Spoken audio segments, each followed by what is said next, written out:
random disclaimer. Hey. I'm not even gonna go back and forth with you because you don't know me, bitch. That little you white shot, that shit old and dry, that's all y'all got. And every bitch in them comments with her calling me white is bitch that already don't like light-skinned bitches. That's the thing. We beating a dead horse. Well, whatever that means. Getting weird.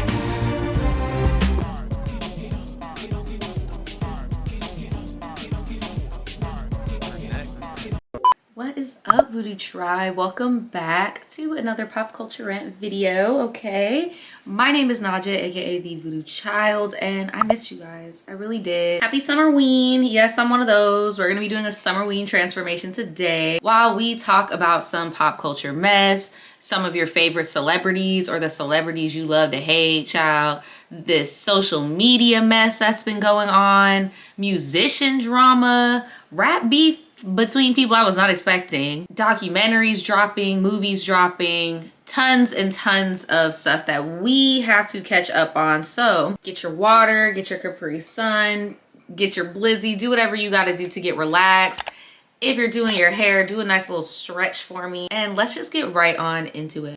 So the first person that I want to talk about today, unfortunately, is Hayden Panettiere. Unfortunately, Hayden passed away, which is insane because she is like such a staple piece in my childhood and she is too young to not be here. Tonight, tributes are pouring in for actress Hayden Panettiere after her sudden death at the age of 36. Police in Greenville, South Carolina, responding to a 911 call from an acquaintance at this apartment building on Sunday. Cardiac arrest. CPR is in progress. First responders found the actress in cardiac arrest but were unable to revive her. An autopsy found no signs of trauma, and police say there were no signs of foul play or suspicious circumstances, but an investigation into the cause and manner of death is still ongoing. Panettiere's father calling Hayden an incredible light and a force of nature who brought immeasurable love and joy to all who knew her. Panettiere grew up in front of the camera, from commercials to soap operas, making her film debut as the voice of Dot in A Bug's Life. I can't even fly yet. I'm too little. And stealing scenes in Remember the Titans. What a jerk! Come on, you're all acting like a bunch of sissies! But she later shot to fame as a cheerleader with supernatural powers in the show Heroes. Save the cheerleader, save the world. And later starred as a young country star in Nashville, earning her 2 Golden Globe nominations. Co-star Connie Britton tonight posting, "This was Hayden, bursting with brilliance, shining so bright. I love you, girl. Sleep easy now." The actress was open about her struggles with addiction and postpartum after the birth of her daughter Kaya with Ukrainian boxer Vladimir Klitschko. That's why I turned to substances, because the anxiety that I started having the panic attacks. She later gave Klitschko full custody, calling it the most gut-wrenching experience of her life.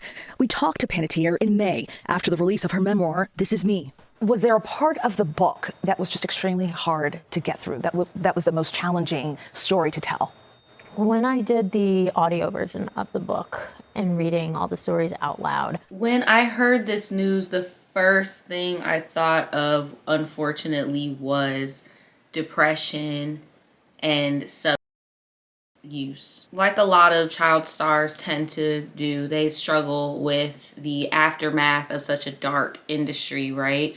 So she had that on her plate. Not only that, but she also just lost her brother. Jansen, like his older sister, was an actor. My family grew up in it.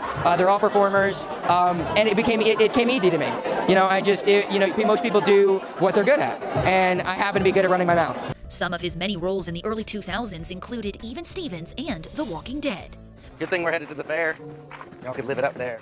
Jansen even starred alongside his sister in movies like Racing Stripes and Tiger Crew. Jansen survived by Hayden and their parents, Leslie and Skip.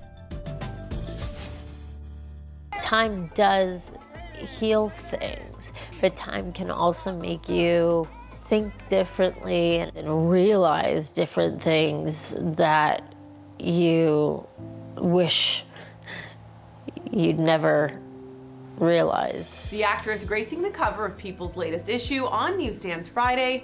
Inside the mag, Hayden opens up about her ongoing grief journey. You know, trauma can do different things to different people. Hayden's trauma after losing her brother included agoraphobia, feeling trapped at home by crippling anxiety. I lived in sweatpants and t-shirts and things that swallowed me up and were not flattering on me. It took me so long to pick out an outfit that I felt comfortable enough in to just leave the house. Panettiere told us she was also grieving the loss of her brother, who died 3 years ago from a heart condition at the age of 28. No matter how many times I talk about it and how much time passes, that is just a grief and a trauma that just evolves. And her brother was also a child actor. Now, he did not pass away from substance issues like you guys saw. He actually had heart problems. But he was very young to be having those problems as well.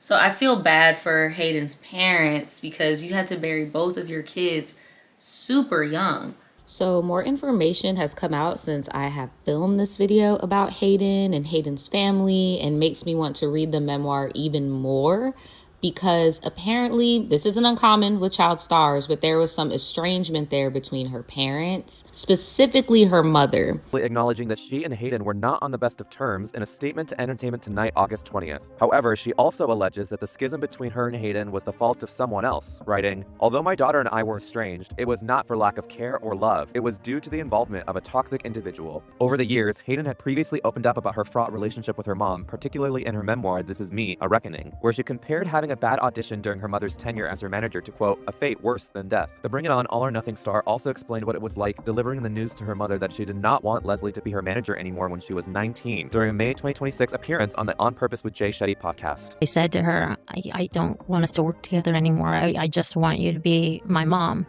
And I remember being hopeful, but there was that part of me who knew her too well. But I also wasn't expecting the reaction that I got, which was, "You owe me." And that's all she said. And she walked out. Word on the curb was she blamed her mother for a lot of her issues in the book. And even after having an interview with Gayle King even threw a little shade at the mama. Leslie has also faced criticism from folks in Hollywood for her estrangement with Hayden. Actress Ruby Rose took the threads to post a screenshot of a text conversation she had with the Scream franchise alum, where Hayden lamented the pain she still felt from her strained relationship with her mother. And during the August 19th episode of CBS Mornings, host Gayle King slammed Hayden's mom following Leslie's comments to NBC News regarding Brian Hickerson. Can think of as thanks, Mom, for nothing. I mean, Hayden Panettiere spent years publicly acknowledging her own failures, her own struggles. She did it with you in that interview. She cannot respond now. No. And for her mother to use these days after Hayden's death to just remind the world how much trauma she caused, it's unseemly. You know, and when she was here, Vlad, she told us that it was a very complicated relationship with her mom and that it was still a work in progress. And you hear stuff like that and you realize it was still very much in progress. It makes me so sad that of the opportunity that you have after your daughter's death, that's what you choose to leave us with. I do still feel bad for the parents just on a human level. However, there's probably something there, The DEA has now gotten involved also because of the substance use. They're trying to track down where the substance came from, the same way they did with like Michael Jackson, Prince, all that type of deal. They're trying to see if it was from the streets or whatever, right? But they're also trying to tie this boyfriend involved as well. Hayden was a beautiful and talented young woman who unfortunately became involved with the wrong person. And although her family tried to extricate him from her life, we were unable to be successful. Although Leslie did not specifically name who this toxic individual was in her statement, she previously called out Brian Hickerson, Hayden's boyfriend, in a separate statement to NBC News August 18th, telling the outlet, "This person in her life that we have been trying to get rid of for quite some time was with her at her death, and that was Brian Hickerson." The police report obtained by E! News August 18th confirmed that Brian and his brother Zach were both at the South Carolina apartment complex where the 36-year-old Nashville star passed away following an apparent overdose and cardiac arrest. Brian's lawyer spoke out for the first time since Hayden's death in a statement to TMZ August 20th, asserting, "Hayden's death remains under investigation, and it is important to allow that investigation to proceed. As has been publicly reported, police confirmed there were no signs of foul play." It's just pretty messy right now. I did see that tell-all interview that she did talking about how she got fired due to talking publicly about her postpartum depression. So depression was a factor there. The skincare company Neutrogena is addressing the backlash over its past brand deal with actor Hayden Panettiere. Fans resurfaced a podcast interview from earlier this year where she claimed Neutrogena cut ties with her after she spoke out about her postpartum depression. The company responded in an Instagram post yesterday saying in part that they understand that it made her feel unsupported during a very difficult time, and that's not what Neutrogena stands for. And again, I feel even worse because there's a child involved that's no longer has their mom. Hayden called Kaya the greatest gift of her life. But being a mother was also one of her biggest struggles. Hayden met Kaya's father, boxer Vladimir Klitschko, in 2009, and they quickly hit it off, despite their 16-inch height difference. They announced their engagement in 2013. The following year, Hayden revealed she was pregnant, and in December, she went into labor. The birth was traumatic and near fatal, requiring 7 blood transfusions and 3 hours of surgery. A healthy, beautiful baby girl was born. I'd always heard that mothers feel an instant rush of love the moment they lay their eyes on their baby, but I felt nothing. In her memoir, This Is Me, A Reckoning, Hayden confessed she suffered from postpartum depression, struggling daily. Feelings were amplified when that same condition was written into her Nashville character's plotline. It was the postpartum depression that really kicked it in, and then having to act it out. If I could take all the pain.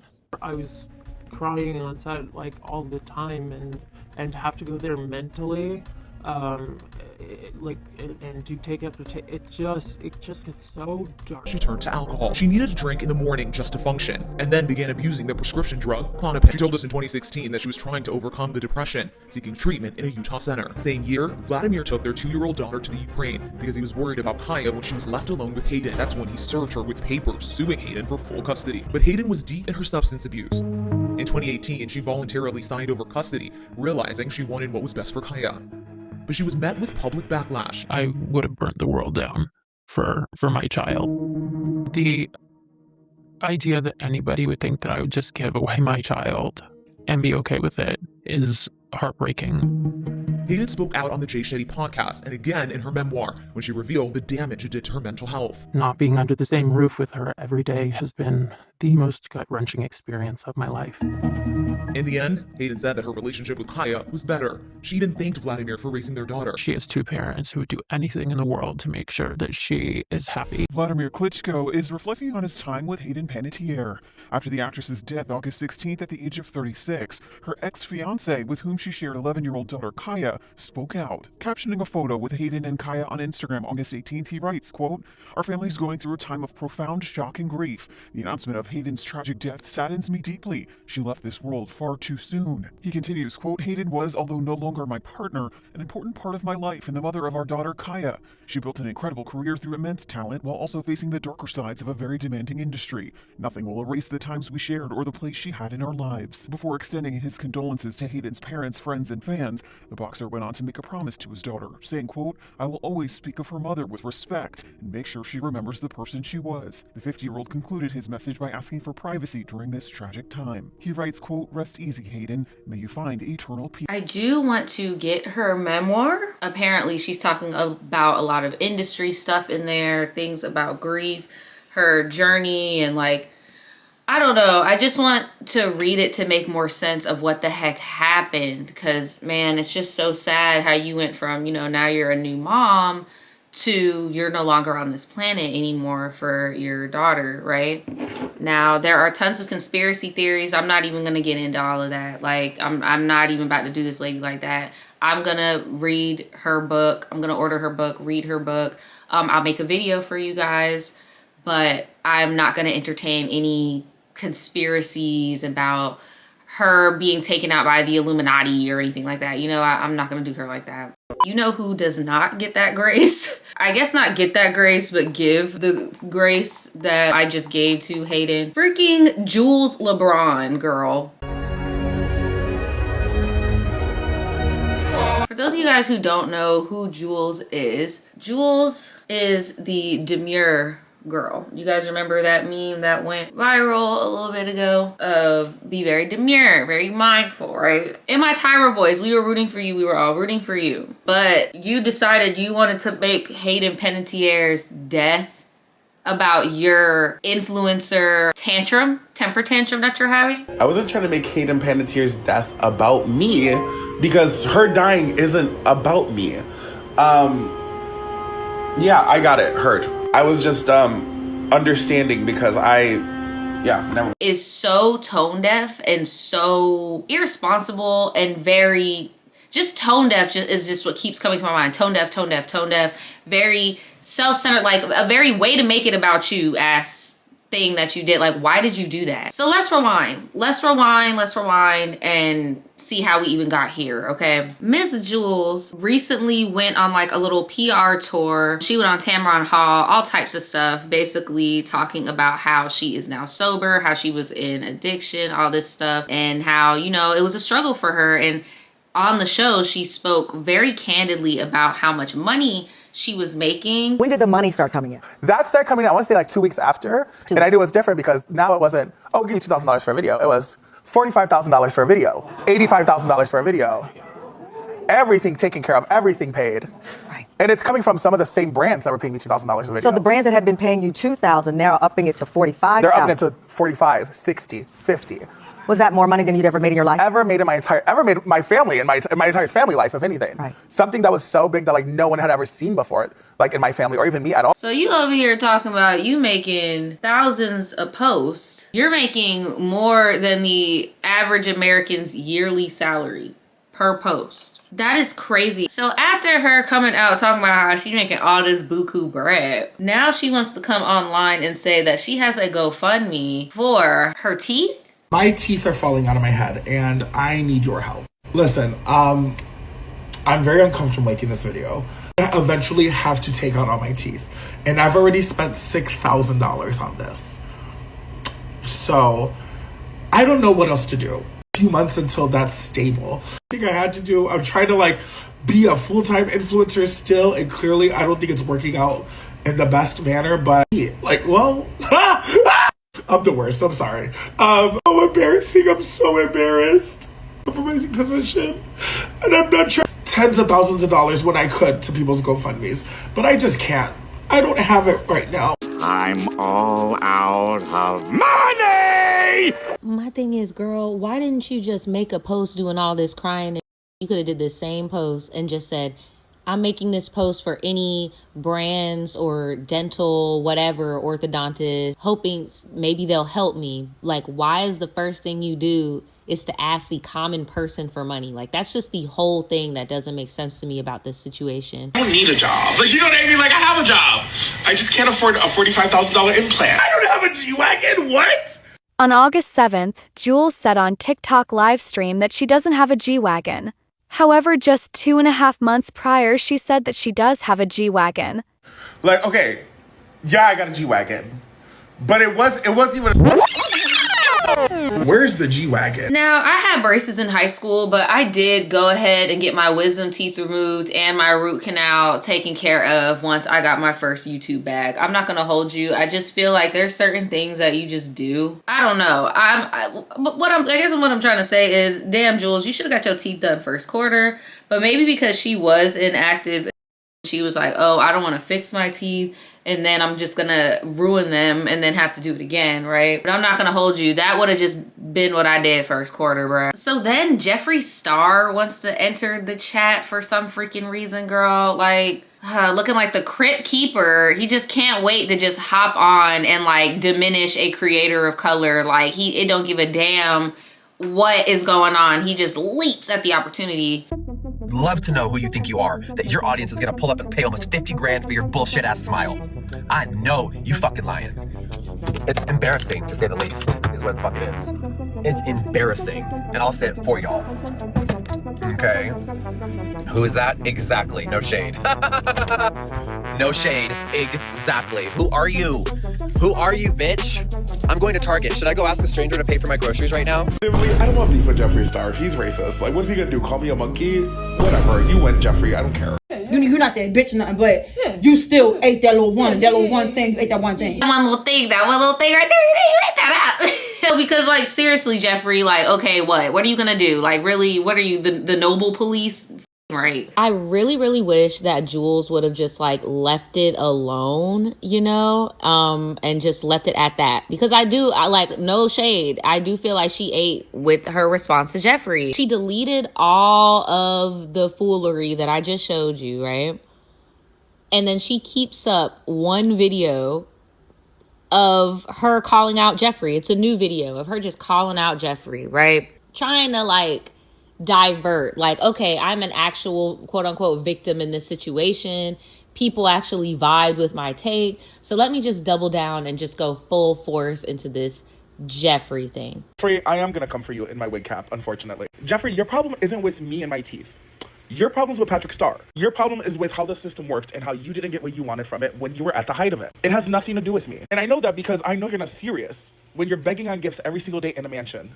We both own our homes, babe. Look at that. About 10 years ago, I made a video about Jeffree Star, which he commented on and he did not like because I became friends with two girls he used to be friends with. One of them whose name is tattooed on his body. So when Jeffree was going viral and he was big in his cosmetics era, I was knowing all the behind the scenes tea about him. When he was coming on here, I've never said this and I've never been racist and I've never drank a sip of alcohol. Girl, I knew that was a damn lie. And it didn't matter to you at the time because I didn't have the following or the background to back me up. And then when I did start finally blowing up, I started blowing up with the same people that you had to work your ass off to get closer to. And all it took was 2 or 3 videos for me to do it. You might be white and able-bodied and thin-bodied, but let's make it clear. I've accomplished things in my career that you've never accomplished. Beyonce will never shout you out. The likes of celebrities of Lindsay Lohan, Jennifer Lopez, Jamie Lee Curtis, the president, and the vice president will never acknowledge you because you're not that girl. Even with millions of dollars in the bank account, you're not that girl. You are literally cosplaying Gargamel from Smurfs. You look like Rumpelstiltskin on but you want me to clap back?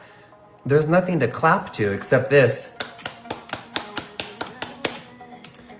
I'm bored. I don't really fancy either party involved. Like, I've never liked Jeffrey. I'm old enough to remember his MySpace days. I don't really care for him, never did. Now he's like MAGA as hell. Like, again, it's a very easy person to hate, which is why I feel like Jools even went this route. A common thing that I'm seeing is that Jools has like a family compound and she like pays for a building and like none of her family members are pitching in. And honestly, this is why it really pays to look out for you, bro. Like, there's a reason sometimes that people are where they're at. Like, I got people in my family right now. I got tons of extra bedrooms in this house. You know, I'm sure they would love to stay with me, but I'm not going to extend myself in that way because then I'm gonna end up not liking you, because if you could do it, you would do it, right? So if I end up extending myself in that way, you were already in debt. You were already in the hole. Why would you staying with me make anything any different, right? So I think this is just Jools' lesson in you can't save everybody. And I remember her trying to like get apartments for people and stuff. Like, it just does not benefit you financially to be friendly in that way, to buy relationships, right? It's just like I've already used all my money going to the doctor, going to the ER. Like, I can't keep asking for money on the internet. It's so fucking embarrassing.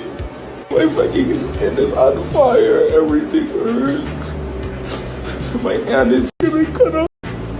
I'm starting a GoFundMe and I need to just let you guys know why. This isn't for any type of like transition surgery. This isn't for that, and there's nothing wrong with that. But I'm a trans woman who takes public transportation every day. I have to work, and I haven't been working for a month or so now. And because I'm trans, because it's so hard to get a job when you're trans. And I finally got a job and I have to take public transportation. Cool. Fine. I'm going to suck it up. I'm trying to save for a car. So boom, she turns off the GoFundMe because she actually gets suggested by some doctors for promo type ish to get her teeth done, right? I'm flying to LA. I'm meeting up with Lizzo, girl. I really don't care what people think, to be honest. Like, none of my business. I do think it is funny to give me like financial advice, an amount of money I did not make. Do you think I'm a bad person because I asked for $45,000? Apparently so. It also is sort of irrelevant because I'm getting my teeth done already. Actually, it was never about having a job because the bills are paid, girl. Even through addiction, the bills were always paid. Also, do you think you should ask yourself, why are you lying about trans women? Nobody is mad at you for asking for $45,000. They were more mad at the fact that you said you were asking your community who work regular 9-to-5 jobs that you could go out and get a 9-to-5, but that wouldn't really help. I don't like how she responded, and I think it rubbed people a lot of the wrong way. Her just being like, nah, boo boo, I still got what I want, so you're mad, stay mad, I'm gonna go to Twitch, bye. Like, that was the vibe she was giving. But all of the bad press, the people that were offering to fix her teeth pulled out because it was too much bad press. Like, it just would not die down. It just kept going and going and going. I'm gonna be known as very demure who couldn't afford her life and had to come to the internet and beg for fucking money. That's what I'm gonna be known for the rest of my life. I'm so tired. I didn't do anything. So now Jools is crashing out. Okay, now Jools is full blown crashing out because as of now, she done gave the money back and her promo done fell through. So now she's at the hospital filming herself, talking about how she had cardiac arrest and stuff. And a lot of people who are familiar with the medical field are like, girl, if you had a cardiac arrest, you would not be out of that hospital. You wouldn't even be conscious to be like talking to us that quickly. Like, you probably had a panic attack, girl. But the fact that the first thing you do is to prop your phone up and to blame the internet is crazy. You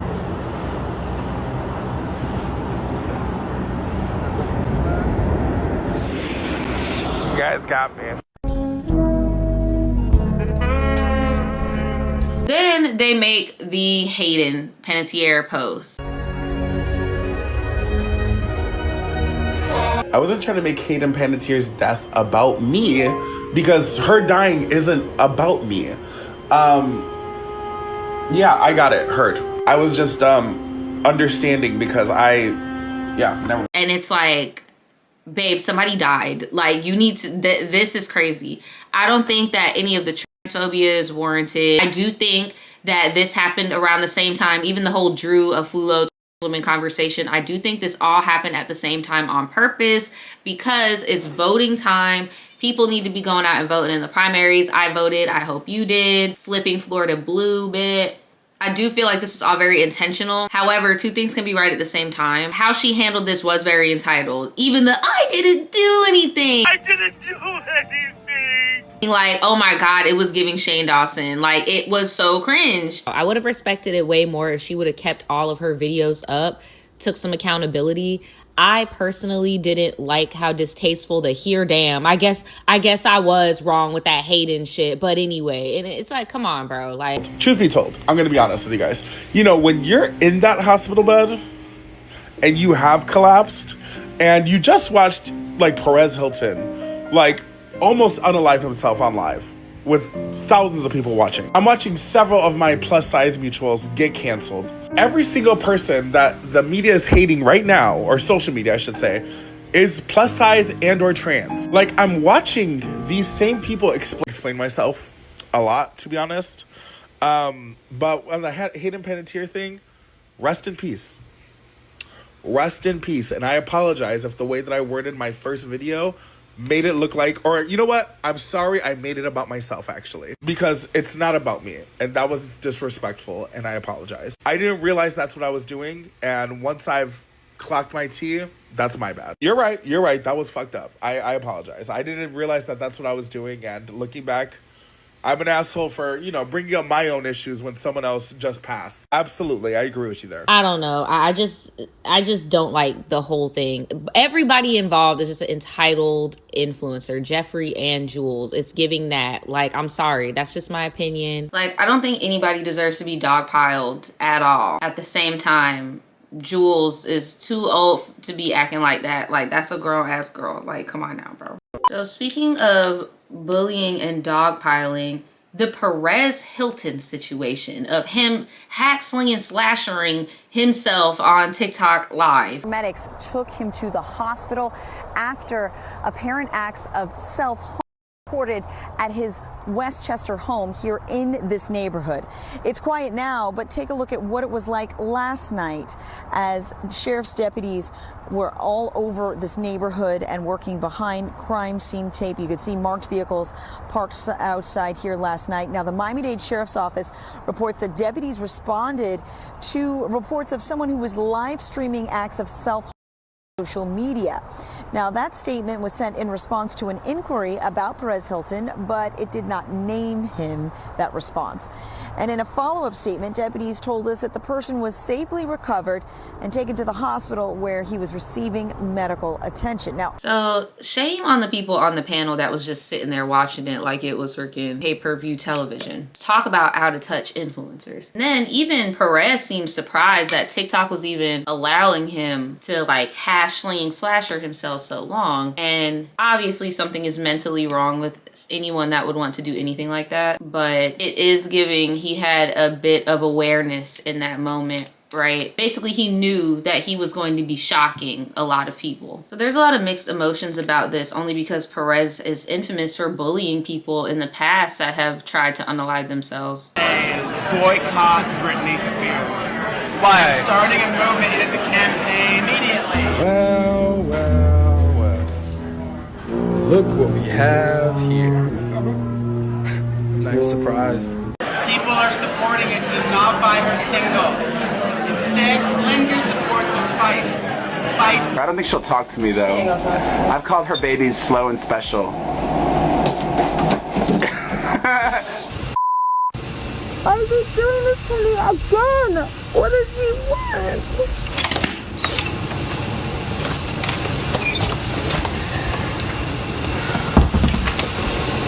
Perez Hilton put something online, a picture about Kesha, and it's not the most flattering of pictures. Perez Hilton. Perez Hilton called me a poodle. Perez Hilton, presumably dead, right? Correct. Presumably? R.I.P. Wait, what? I don't know. No, he's very much alive. I thought we were just doing a bit. Yeah, I just haven't checked it on him. Dead to us. Dead to us, exactly. Oh, got it. I hope you're well, Perez. He called you a poodle? Yeah, he said she looks like her hair. That was probably in the height of his fame, too. It was, but it was also in the height of, like, racist. you were a kid. I was. Fuck that. He was really mean. To bully me, and he bullied me and got the public to bully me, and this is during his peak years.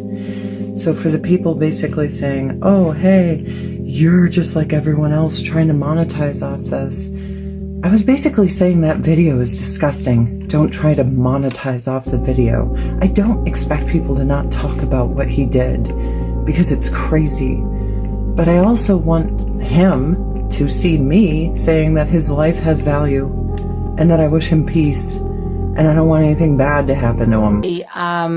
What's her name? Britney Spears? Yes. For attention. I was a miserable TWAT. Did she have a breakdown because of you?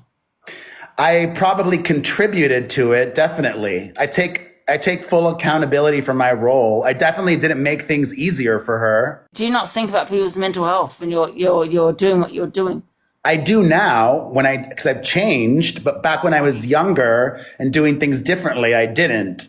I now appreciate that honesty, actually. Why did you bully? And yeah, he apologized. But I mean, we all know it doesn't matter. Bullying has long impacts on people. And yeah, hurt people, obviously, because look at him, right? And then post-apology, he's like a lobotomized version of himself. I went to go look because I'm like, is he still mean as I remember? And I went to go look. It's like he's this weird version of himself. A lot of people care and are concerned about Ariana Grande. I would consider myself one of them. And she is addressing all of the chatter about her health directly. Hello, my fam. It is Perez, the queen of all media, the original influencer. Ari's Eternal Sunshine tour has another month to go. And then she is done with public-facing engagements. And wishing her the best. And wishing anyone out there that's hurting the best as well. So odd. Almost like to be sure not to stir the pot. Like he wants to keep making his social media money, but doesn't want to be held accountable for his past. Even though Perez is doing like this keep sweet routine after he's had his own kids, because, you know, now he had something to lose, sometimes his mask will crack. And I'm a firm believer in people can change. I heard his apology about Britney and everything. However, there are some things that are like fundamentally evil, bro. Like, and every once in a while, the mask slips. And this was a recent slip that I found on TikTok because he primarily dwells on TikTok to get donations and all that stuff, right? And that is why he even did this display of self you-know-what on TikTok Live.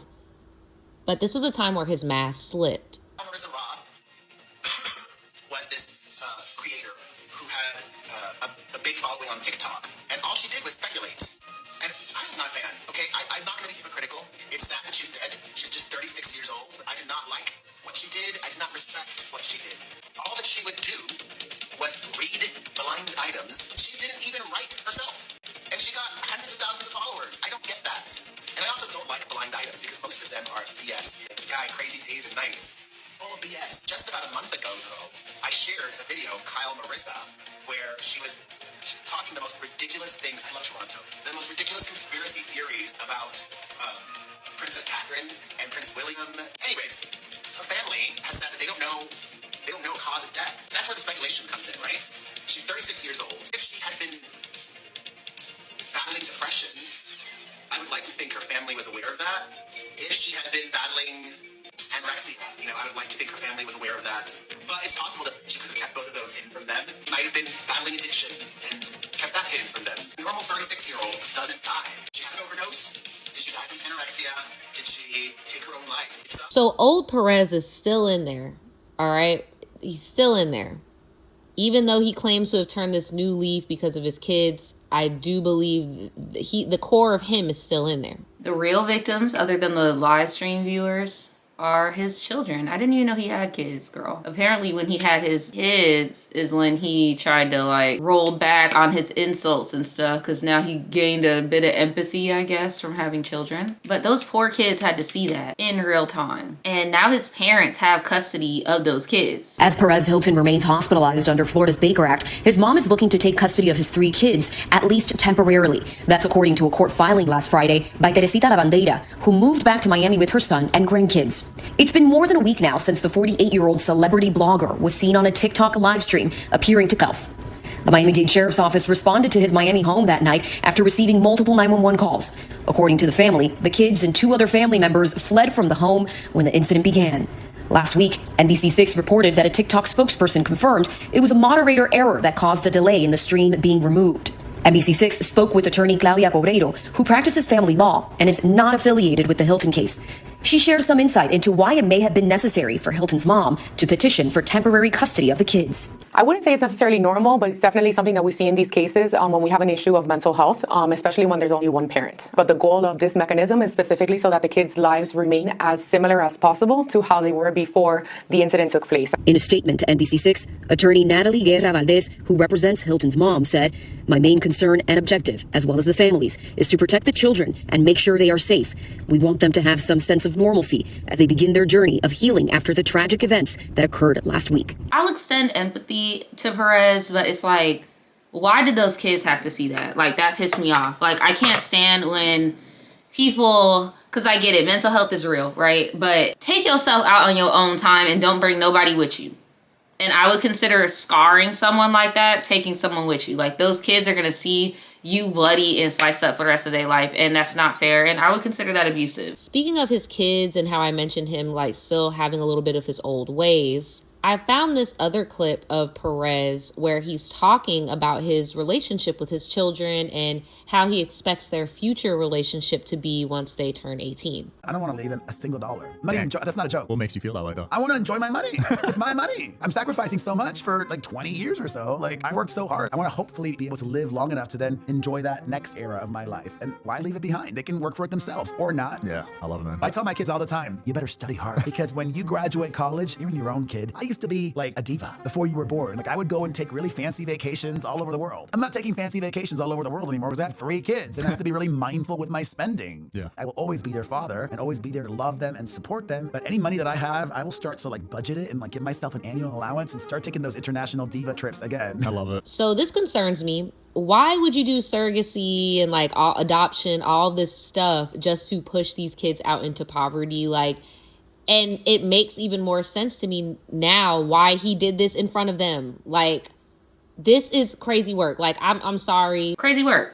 I didn't really know if I wanted to include this in the video or not, but it's Beyonce, girl. That's as pop culture as it gets. So it felt kind of weird not putting it in. The Tupac trial going on, a lot of old hip hop news that us kids didn't know. That was common knowledge back in the day, mind you, is coming to the forefront. And a lot of people are having conversations about Beyonce and Jay-Z and their age gap, Beyonce growing up in the industry, and just how problematic the industry is. We were talking about Hayden earlier in the video, and Beyonce is from that era. What brought up this conversation was a old video resurfaced of Beyonce sitting on a music exec's lap while talking to Michael Jackson on the phone. So I'm gonna show you guys the clip and then I'm gonna tell you guys what I think. All right, here we go. Come on over here. Here, you can do. You want to sit on? You want to make this easier? You can sit on my lap. Michael. Michael. Hi. Okay, we're in. Okay. All right, we're in the studio, and I have Beyonce sitting on my lap. And I'm gonna put you on speakerphone. I'm sorry. Yeah, I'm gonna put you on speakerphone to talk to her. And okay, you're shaking. Okay, you ready? Okay, hold on. Oh no. I'm gonna test. Michael. Yes, Mark. Here we go. I have Beyonce here. Hi. Hi, Beyonce. How you doing? Well, good. I really appreciate you doing this because we're giving back. I'm very honored. I can't believe I'm doing this. Yes. Thank you. Thank you very much for giving me this opportunity. But thank you. Brad Buxer is putting down the track now. Right here, Michael. Brad, Yes. you're putting down the track now. Yep. Yeah, Beyonce's gonna go in the studio and lay it down now, and you're gonna give her inspiration. Michael, when she was listening to the track, she fell in love with it immediately. Yes, I did. I love it. You did? Yeah, Yes. immediately, Michael. It's wonderful. She lit up, immediately from the very first line of the first verse. But please don't, Beyonce. My voice. Your voice sounds great. You sound... He was getting over the flu when we recorded this. You know, the flu, I had the and flu. This is only his demo track for That's how his voice sounds when he has the flu. Well, it sounds wonderful. And the first line I screamed. Literally, I screamed. And Michael, she's, these guys can sing. I mean, she's going to nail this. This is great. So we're happy. The vibe couldn't be any better. Let's get going then. All right, let's get going. Love you, Michael. I love you too. All right, Bye. talk to you later, Michael. Love you. Love you. Thank you.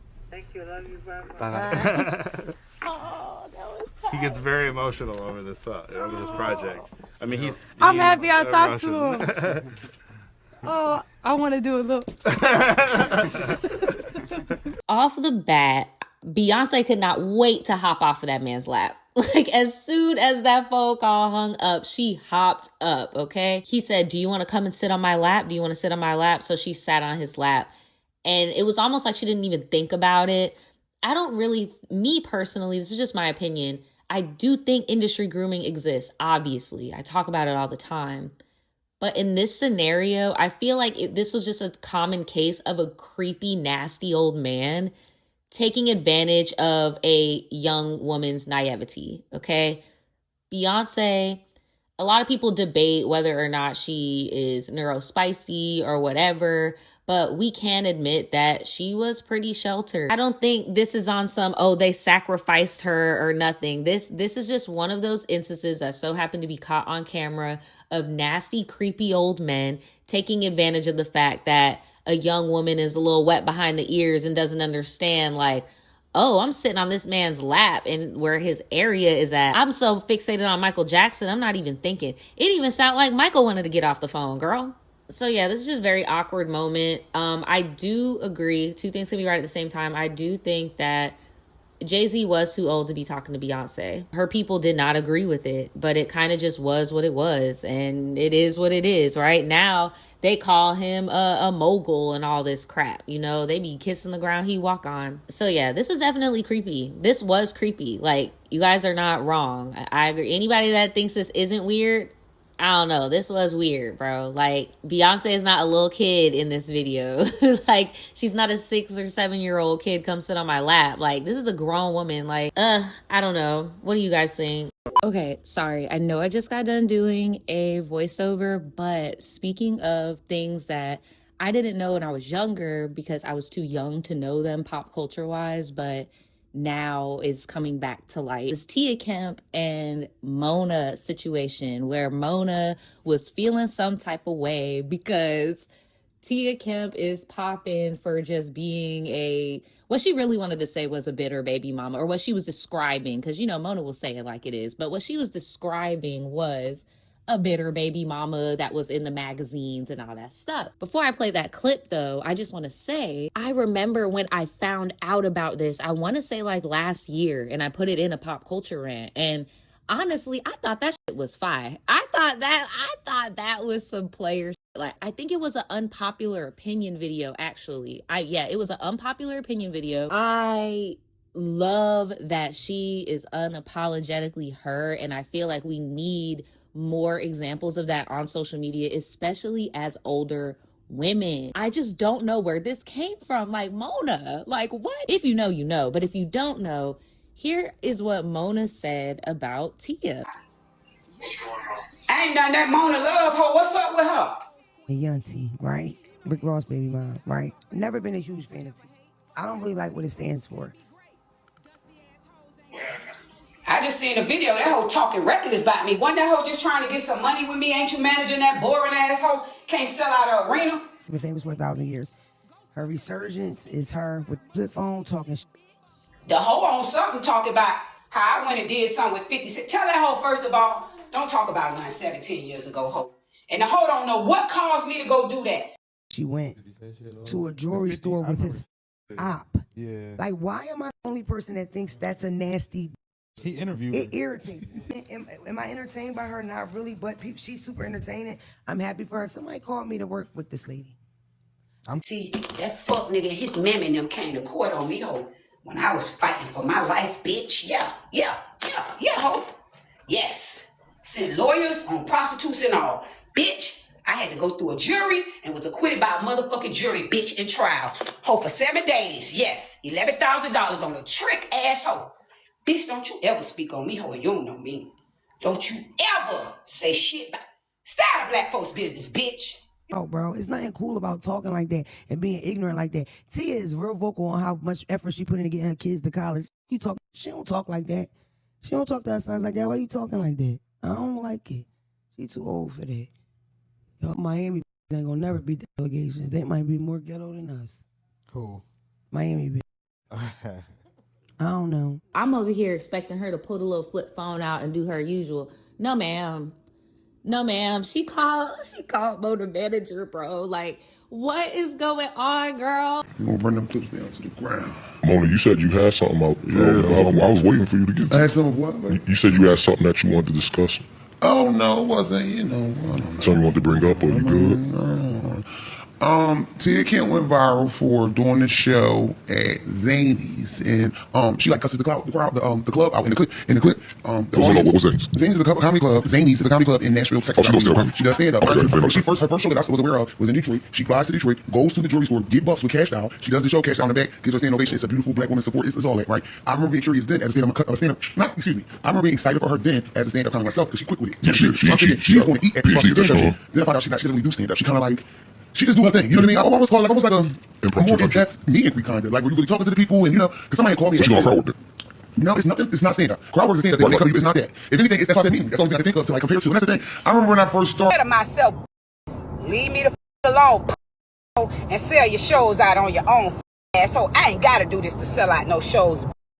My folks don't come to my shows for comedy because I'm not a comedian. I'm not a comedian. What I do is what I do. Okay? I could gather 1,000 up in a room with moo-moos on, ho, and drinks and do what I do. Can you? Can you? Without talking about anybody?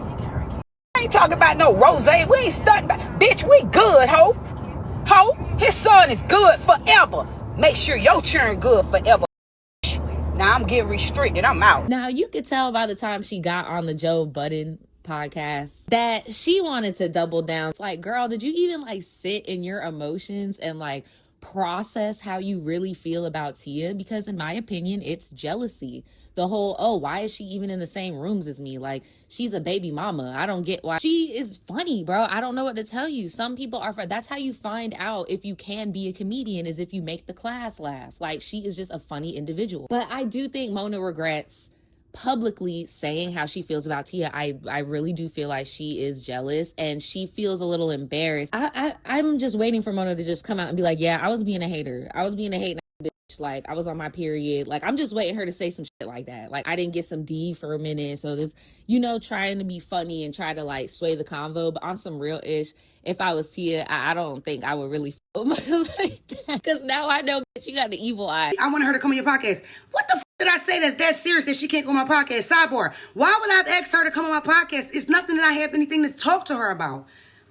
You understand what I'm saying? I don't like that homophobia shit. I don't like that shit. I don't care. If that makes me corny because I'm not gay and I feel like you can argue with a gay person without calling them an F word every 10 minutes, oh well. I don't like it. That's not my cup of tea, bro. You know how many times I've been asked to call somebody baby dad, to call somebody job, to curse them out? You know how many times I've been asked that? Do you know how fast that I could do exactly what the she doing? That's the thing. But all that, I'm half white and the raisins and the potato salad, bitch, you got it. I'm not even gonna go back and forth with you because you don't know me, bitch. That little you white shot, that shit old and dry, that's all y'all got. And every bitch in them comments with her calling me white is bitches that already don't like light-skinned bitches. That's the thing. We beating a dead horse. You talking to people about homophobia, that's never gonna... Said she wanna make it out of colorism thing. Never that. Never that. I just see. I can feel it. I know energy. I feel it. I can feel that coming out your soul. The hate, the jealousy because your white girl privilege is not working for you. I see it. I see it. Nobody cares about you saying my name on the biggest, best platform in the world, podcast. I don't give a fuck. Nobody cares about that. Who cares? You ain't never got nobody. Ain't gotta ever say my name. I wouldn't care. Who cares? Did people be worried about what's your skill besides? Let me tell you what my skill is. And I'm going to tell you why the comedians so mad at me. You want to know why they so mad and jealous? The comedian bitches out here. See, I ain't seen a form of women or comedians come together since Queen of Comedies like Samoa and all of them, Wanda Sykes and Monique and all of them back then. It's sad that the women can't stick together. It's already a small percentage of you hoes in this industry. I just think it was jealousy. I do think it was jealousy. You should have hit up your homegirl, Mona. Like, you should have did that conversation, like, with your homegirl. That's the type of issue you would expect to get leaked. You know, that's not the type of thing that you see in 4K in video. The person, like, I'm looking at Mona process her damn thoughts right now. Like, bruh, oh my gosh. Well, I wish both of them the best. I do like both of them for different reasons. Let me know what you guys think. The first thing I thought about when I saw Perez was Ariana Grande and her Pedal music video. And it was really disappointing to see the Ariana Grande fans in his comments basically saying that he deserved what was coming to him and that for some reason, they're always talking about how Ariana be prophesizing and shit. Like, y'all are really scary, bro. Like, y'all are getting, like, Barb's level scary. Talking about she prophesized this man hashling and slashering himself.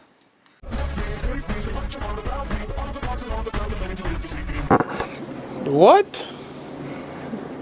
But I digress. I really wanted to talk about how she is dropping out of American Horror Story like I said she was most likely going to do because of her health. Ariana Grande was set to conjure up some magic in American Horror Story Season 13, but after her tour dates collided with the show's rearranged shooting schedule, it turned into one scheduling curse even Ari couldn't break. E! News can confirm July 10th that the Grammy winner will no longer appear in the highly anticipated upcoming season after the dates she was set to film her scenes conflicted with her Eternal Sunshine tour schedule. Sad news for fans hoping to see Ari join the Coven, as Season 13 is set to reunite several AHS favorites, including Coven queens Sarah Paulson, Emma Roberts, Gabourey Sidibe, and Frances Conroy. And the new season is also bringing back franchise OG Jessica Lange, whose role remains a mystery, though fans are already theorizing she could return as the ghastly yet iconic Supreme Fiona Good, a comeback viewers have been waiting for since the Coven last returned to the franchise in 2018's American Horror Story Apocalypse. Also back in the mix, Golden Globe winners Evan Peters and Angela Bassett, plus Oscar winner Kathy Bates. Season 13 of American Horror Story debuts September 24th on FX and Hulu. Now, I feel like it's going to be harder for Ariana to book things, regardless of if she's up to it or not, because when it comes out how bad this actually is,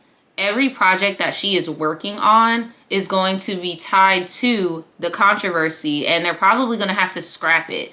It's a tale as old as time when it comes to cinema, and we don't got no money right now in America, bro. Like, people literally cannot afford to scrap a project right now. They can't afford it. So her not doing it is probably a mix of the studio being like, I don't want to do this, and her not being able to do it anyway. I'd like to just clear the air about things if that's okay. Alright, so basically, the announcement that was made yesterday was not a reactive or impulsive thing. It is something that I had decided. It's a plan that I had quietly made a long time ago, and it's a decision that was made from a thoughtful and empowered place.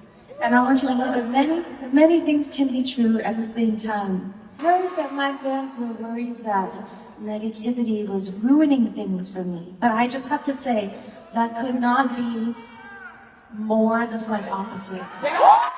Multiple things can be true at the same time. Boundaries that need to be set.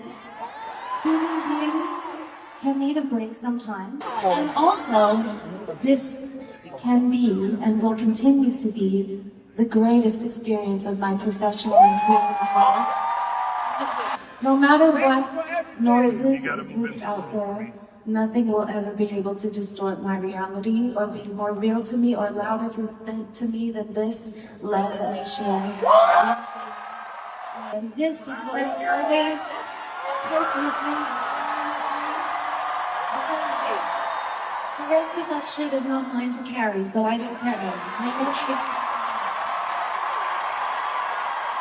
I needed to get out here and differentiate that from my truth for you all because I love you and this tour has been the most healing, beautiful, corrective, magnificent, special experience of my life. I will say though that it's not fair that Ariana Grande is the only one really getting the microscope on her for her appearance. There are a few celebrities right now that are teetering the line of, are we having a Chadwick moment or are you on GLP-1s? Ariana has had a consistent ED, unfortunately, but now it's come to the point where it's like, are you having a Chadwick moment? And it pisses me off that poor Chadwick be getting drugged into this posthumously, but people love throwing his name around to justify their EDs on the red carpet. There are a few celebs that are like really concerning right now. I'll name a few. Brandy. Brandy has been scaring the hell out of me, and she has had a few press releases on that new show that she's on,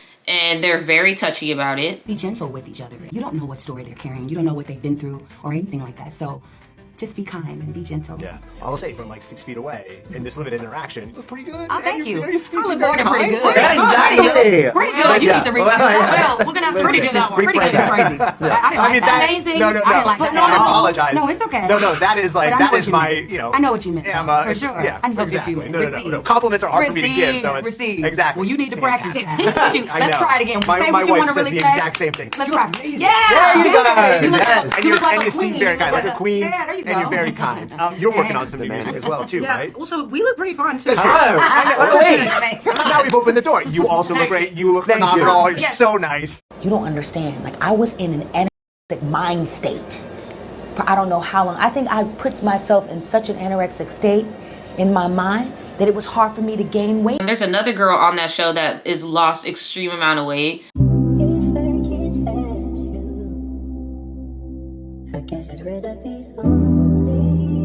What's her name? Jenna Ortega. Old girl from Euphoria is looking really, Alexa Demi is looking really skinny. Out of sight, out of mind.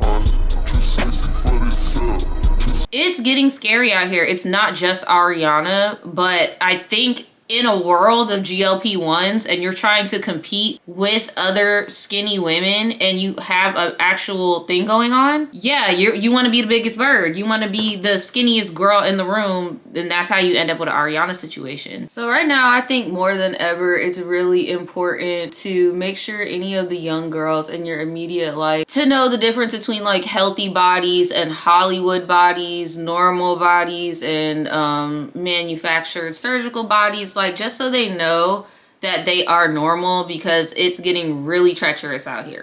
Since we are on the topic of nobody wanting to work, child, let's talk about these clones.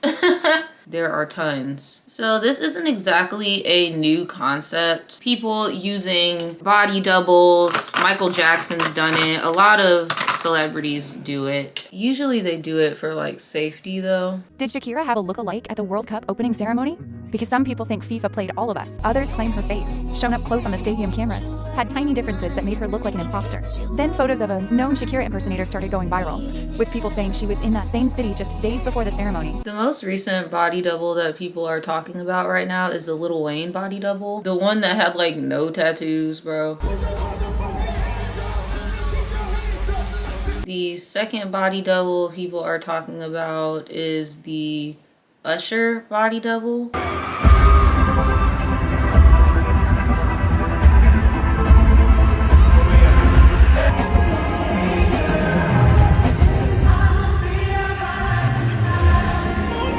Now, at least the Lil Wayne one, you gotta actually squint, you know?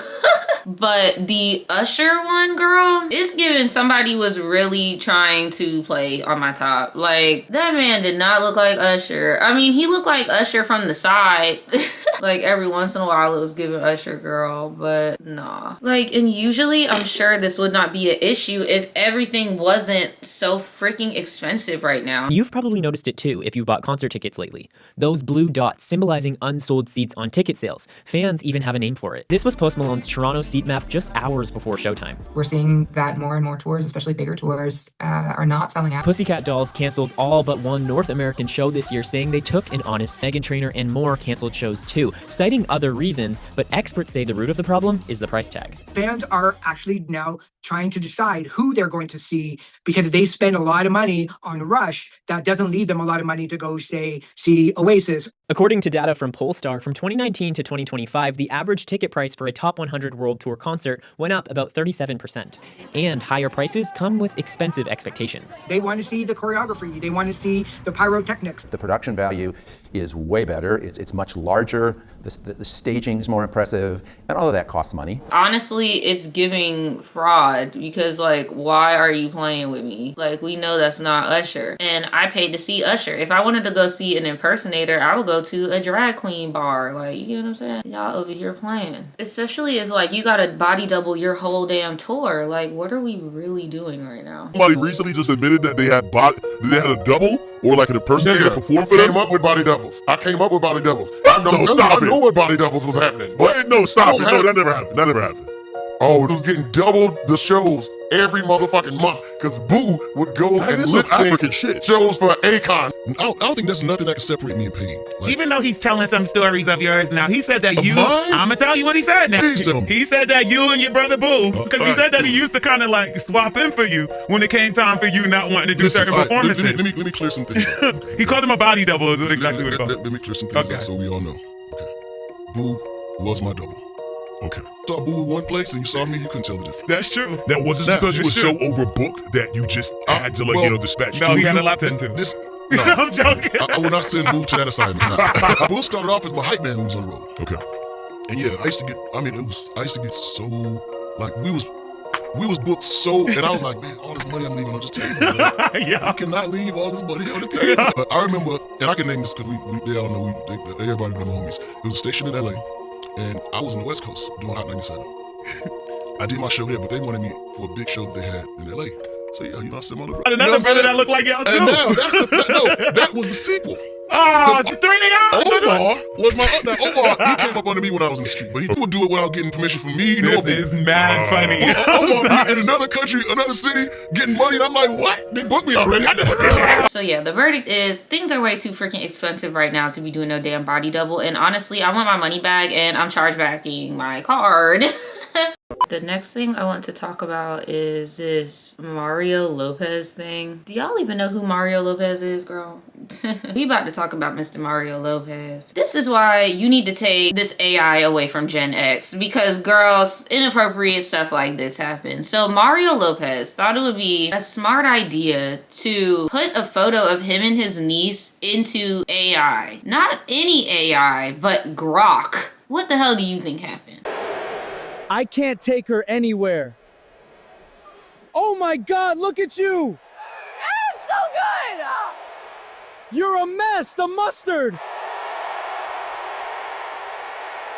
I don't know about y'all, but that was some uncomfortable-ish. Like, why in the hell are we even playing with our likeness like that, dude? And then Grok is like the most freakiest AI you could possibly use. Grok is literally modeled off of the mind of Elon Musk. So it's essentially very similar to ChatGPT, other than it doesn't have like the woke parameters built into it. Why are we putting our niece in that? Like, come on, bro. And then like when you saw the glizzies, glizzy gobbling it on her, like what made you think, oh yeah, this is great. My sister's daughter looks so good in this. Like, y'all need to watch him. Oh, girl is an adult, but y'all need to watch him. Like, y'all need to leave that AI alone. Speaking of leaving AI alone, YouTube is doing a crackdown on AI channels. Over 1 million YouTube channels each day in December used AI technology in creating those videos. So it is a lot. And that creates a number of issues. One, you have viewer trust issues. You've got these deepfake videos that look really real, and people don't know if they are. And so that also leads to the platform becoming low quality as a whole, potentially, and all of those AI slop videos sort of crowding out legitimate creators trying to make a living, trying to bring us good content. And that, by the way, is not good for advertisers or brands either. No company wants an ad running next to a bad AI video. You asked about protections. YouTube specifically does require any creator that has created an AI-generated video to say so. Their tools specifically, if you use a video or you create a video using their tools, there is a label that comes up. There, so you know. Exactly. And well, most people just don't check that box. Right now in the back end of YouTube, the creator themselves actually has to check a box to say that this was made with AI, and well, most people just don't check that box. They're gonna move that disclosure to a more prominent position, but probably even more importantly is they're going to introduce automatic AI detection. Starting in May, we're rolling out new internal signals to help identify AI-generated content. If a creator doesn't specify whether or not they used AI, but our systems detect significant photorealistic AI use, we will now automatically apply a label. YouTube has been doing a lot of little stuff here and there, but honestly, I'm glad about this one, girl. Like, good riddance. Good riddance. I'm so tired of these deep dive AI channels that just be repeating the same words over and over. The pictures don't be matching. It's just giving slop, and I just hate it. I hate it. Call me a hater. I don't care. I hate it. Now, in good old YouTube fashion, we are overcompensating, right? So here's a flaw already in this video that I'm editing on. I had to show an AI video as an example for context on what I'm talking about, right? With the Mario Lopez and his niece. I had to put screenshot pictures over it because I don't want, which is ironic because I know YouTube is using an AI to detect the other AI instead of using a human being, which has been their problem since before AI was even a thing. YouTube has always had a problem with manual checks if you do not have a channel representative. A lot of these changes are not inducive for new creators. I'll just start off by saying that. I'm sorry, I'm saying a lot. Mainly because this AI thing, like, you need a human to look at some of these things. So I had to put these screenshots on the video because I didn't want my whole video to get flagged as AI content when I'm literally just showing an example. I didn't use AI to write a script for this video. I did not use AI to create images. I did not use AI to create videos. I didn't use AI for my thumbnail. So I don't want to be punished by YouTube's AI trying to snoop and get my videos demonetized. Like, you get what I'm saying? So there are flaws in this. There are flaws in this. And I'm not trying to point the finger here or anything, but every reaction has a cause, right? Every effect has a cause. The adpocalypse happened because PewDiePie decided he wanted to do racy things with advertisers playing in the background. PewDiePie is the reason for the adpocalypse and other creators, you know, messing it up. The reason for this AI crackdown is because people were not clicking the box. People were getting greedy. So you know how people will make child content but won't click the "this is child content" box so they could get monetized? You guys were being slick, and now everyone is paying for it, including smaller creators that are just trying to get off the ground. So if you want to blame anybody, blame these big, greedy content creators not being honest about their AI usage. Even in this example, this guy is like, I don't know what I'm gonna do because I be using AI and my stuff. Just mark that you use it in your video.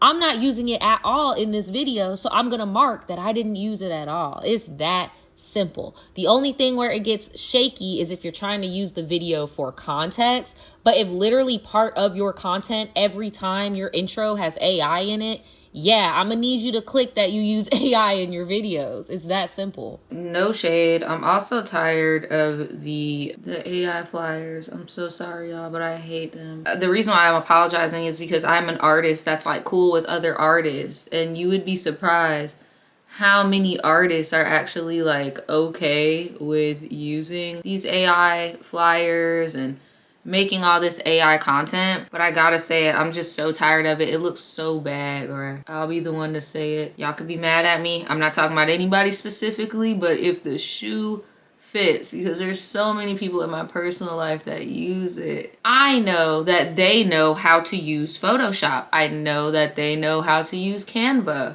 but they just choose to do these AI flyers and they look garbage. I have to say it. Creativity is out of the door. This is a restaurant I'm at, and every single poster is a AI image from ChatGPT.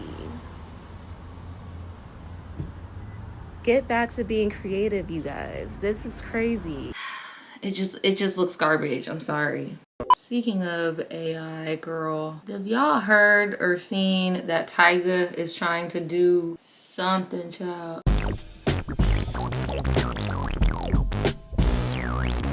So he caught himself trying to make a like fully AI album. 0 out of 10, which hasn't happened in 19 years. And it's pretty clear they're doing it because of AI. Listen, I don't really know what pitchfork is. All I know is the devil uses a pitchfork. That's all I know.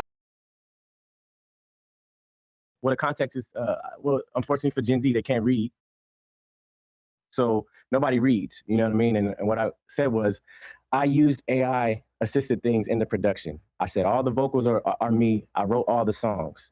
When it comes to the 80 cents and some of the guitar solos, yes, I used AI for that. But I didn't make a full AI album. It's not what I did. I was in the studio 3 months working on this. That ain't it, y'all. Listen, man. As an artist that's been doing this for so long, I don't care. I don't mind it. I don't care. Like, I'm not scared for my position or scared because at the end of the day, I'm better than the AI. And honestly, I think it's like modeled or like inspired by that freaking AI song with that guy talking about counting chips and counting chips.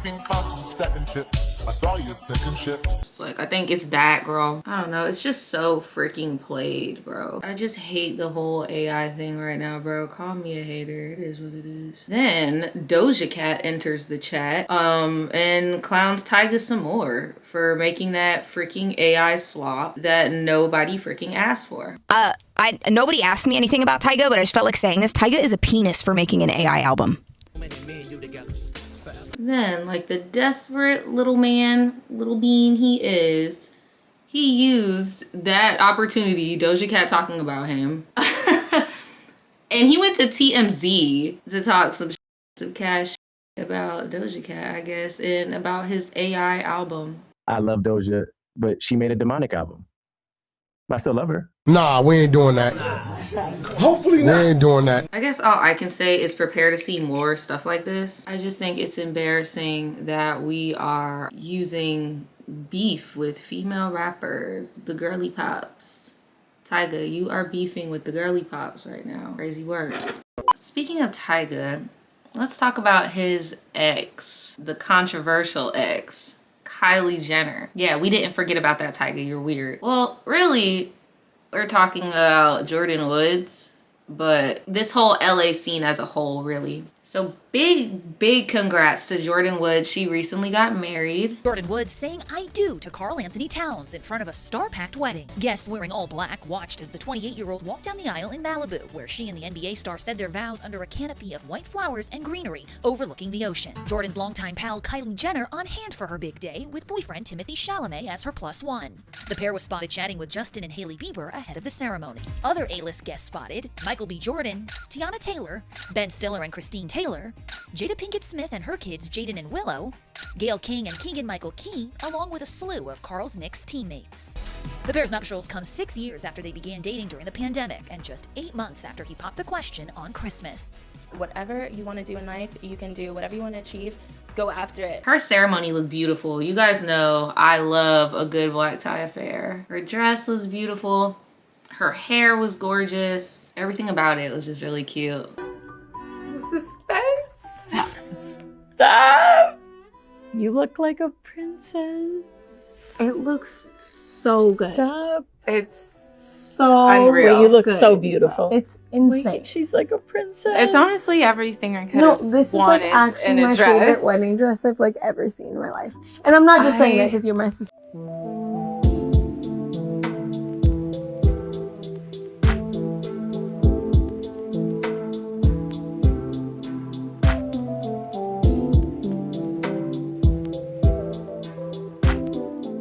Now, I will say a few people, not just Kylie, were dressed a little... It was giving I ain't never been to no wedding before. Dressed like, what?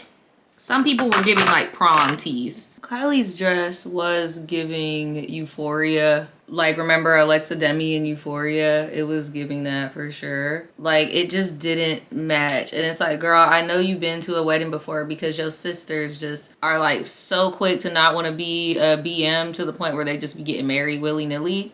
You've been to weddings before, babes. Like, you cutting up. I don't know why. It was just giving revenge dress. I don't know. Maybe it's just because I know that those people just don't have Jordyn's best interest. Like, I just don't trust them, bro. Like, those Kardashians. I just don't. Like, look at how Alondria showed up. Gorgeous. Look at how little Jordyn showed up with her homegirls. Like, there's just a finesse to doing this shit. And Kylie just... her and her man just don't know when to fall back. It also comes fresh off the Knicks NBA championship win, where Jordyn was front and center, supporting her man throughout the season.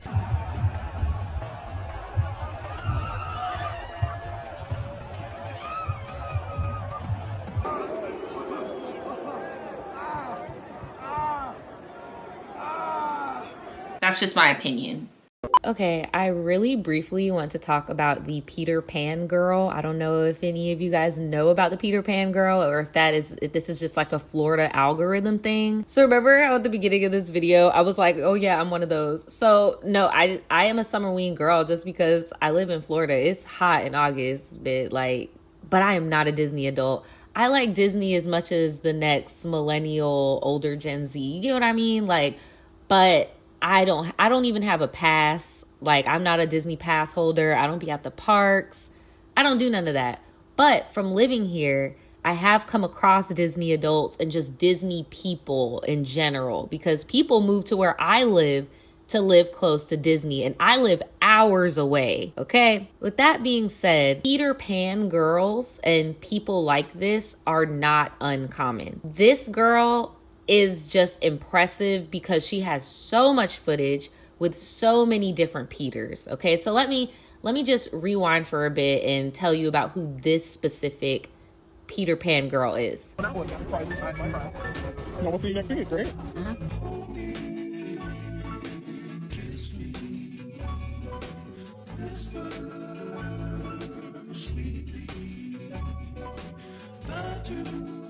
What am I supposed to do with it? I want to take a picture of you with it. Okay.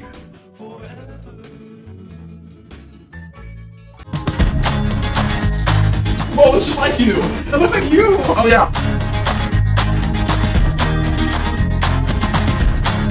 No. What? You're not looking at me like that. What did I do? You're already dressed in pumpkins? Yeah, it's Summerween.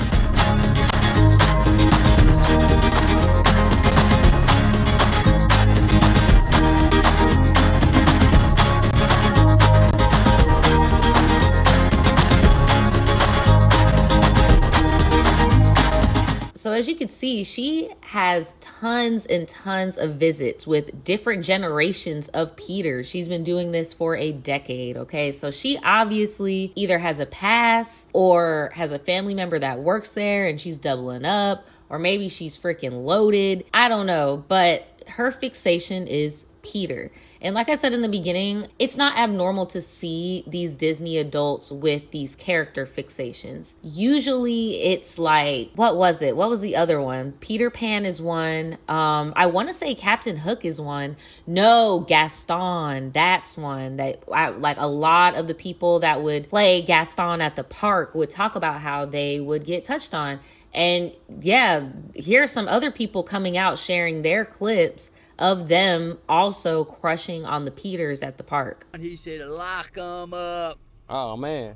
Lock them up. So some of the Peters have come out to say their own experiences. If you want to go and deep dive into the experiences of the other characters, I highly suggest doing it, because the lore is deep. Okay, the lore is deep. Like, I heard that the Ariels also, like, by the dads will get hit on, or like the princesses like Cinderella and stuff like that, the dads will hit on them. Like, Disney adults comes in so many different shades. The Peters all came together to share their experiences being Peter at the park. I see Wendy's not here, so can you give me a kiss? She got so mad at me. My performer adrenaline was preventing me from like feeling what was happening. All the princesses were also like, no, don't clock out, wait for a manager. Sick, like very sick. 85% of the room was moldy.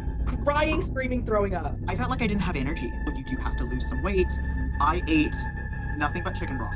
We had a shared stalker banned from the park. There was more than one. So this is how she became my stalker. Hey, be careful of her. She got so upset. She went on live on Instagram. She was getting my schedule from something. Now, even though Disney is like super strict on what you can and can't do as a character and how far things can and cannot go with the park goers, like they're not allowed to give gifts and like little weird stuff like that, and obviously not allowed to eat certain things. When it comes to the Peter Pan girl that's going viral now, they're saying that she didn't do anything wrong. She's doing nothing wrong. She's acting within all the guidelines of what a guest should do at Disneyland. It's a little extra and a little more than most, but she's within her right to do so. Now, in my opinion, I feel like obviously there's something going on with this girl, with this lady, right? Like she obviously got something going on to where she can't peep the social cues here, because on more than one occasion, like you should have just broke off the convo and dipped, like check the vibe and go, you know? So I feel like people are doing a little too much, and she kind of is an easy target where everybody is scared to be perceived and show interest and stuff. So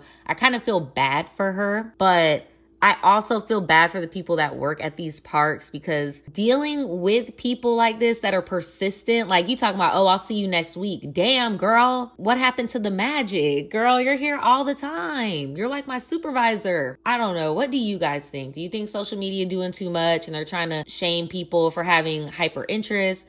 Or do you think that she, regardless, she's an adult and you're pushing boundaries and making people uncomfortable? Like, this is their job. Let me know what y'all think. People are trying to rewrite history, girl. Why is Nara Smith on somebody podcast talking about how she's not a tradwife, has never been a tradwife, and she just doesn't even know where people got that idea of her from? Yeah, so let's call it what it is. So people started to compare you to tradwife. Yeah. And people were kind of used me as the poster child for the tradwife movement, which was very bizarre to me. Why was that bizarre to you? It was bizarre to me for a multitude of reasons, but you know what? Let's Google what the definition of a tradwife is. Well, that's perfect. So I'm actually going to ask you, what do you consider a tradwife? Well, I had to look up the term because I wasn't familiar with that, right? I didn't know what it means. But the fast answer is a tradwife is a woman who embraces or promotes a traditional model of marriage and family life where she typically prioritizes being a homemaker and a primary caregiver for kids, takes primary responsibility for cooking, cleaning, and managing the household, supports her husband's role as the primary breadwinner, often values traditional gender roles within marriage. So with that definition and those points, I'm none of that. And we can go through it point by point. I don't prioritize being a homemaker.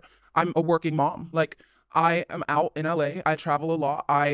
Do I love cooking because it's my passion and because I kind of have to do it given my autoimmune? Absolutely. But that's a passion of mine. It's a hobby. It's not something that I need to be doing for what? Right. Keep going. I like this. This is good. Primary caregiver for my kids? No. My husband and I split it 50-50. Like when he works, I watch them. When I work, he watches them. And now, given everything that's been going on, we also have help. My mom's out. We have someone that helps us with the kids because it's just not doable for me to do it all. So that doesn't really work, right? Takes primary responsibility for cooking, cleaning, and managing the household. Yeah, I like to cook. Okay, sue me. I like to cook. My husband burns everything apart from a good steak, so he'll do that. But I like cooking, so I'm doing it. Household and cleaning, he does the dishes. I don't touch the dishes. There's no way you're going to see me washing and scrubbing the dishes. Also, he cleans our house. So he's very specific with how things need to be cleaned. So he does it. Perfect. So that doesn't make any sense. Supports the husband's role as the primary breadwinner. No, we both work. Like that doesn't make any sense. Like, I provide for our family. So really, I think what's happening is they're taking the image of a woman in a kitchen in a gorgeous dress, and they are assuming that this is your life. And No, you're not. Yeah, no, you're not. No, you're not. Stop. Now, I get the semantics she's trying to play, because it's like, yeah, girl, you work, you make an income, you be outside the kitchen. Like, I get it. However, you literally use the real life phenomena of a conservative housewife, 50s housewife, right, as a costume for profit.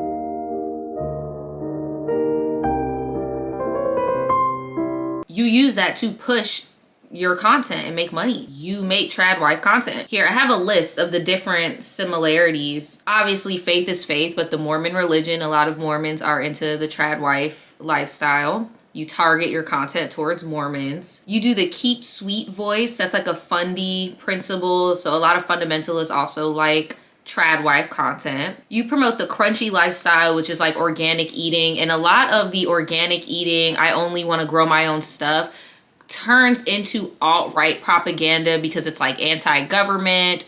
What's good for me isn't good for them. Like it's a dog whistle, right? Then the conservative fashion, like you over here dressing like Pearl on the farm and you're confused on how people think that you're a tradwife. Okay, Nara, like don't get me wrong, I do feel bad for Nara only because her most recent child did get diagnosed with cancer, and part of another tradwife thing that they do is that a lot of them are anti-vax and basically approved medicine and stuff like that. So Nara got a lot of backlash when she asked for help, or just like was just basically trying to share her journey with her viewers and stuff. She was getting a lot of backlash in the form of pray it away. You know, I typically don't talk about pop culture almost ever unless there's some type of alignment with medicine and science. And so in terms of the Nara Smith of it all, her coming out saying she doesn't really understand why she has been labeled a tradwife,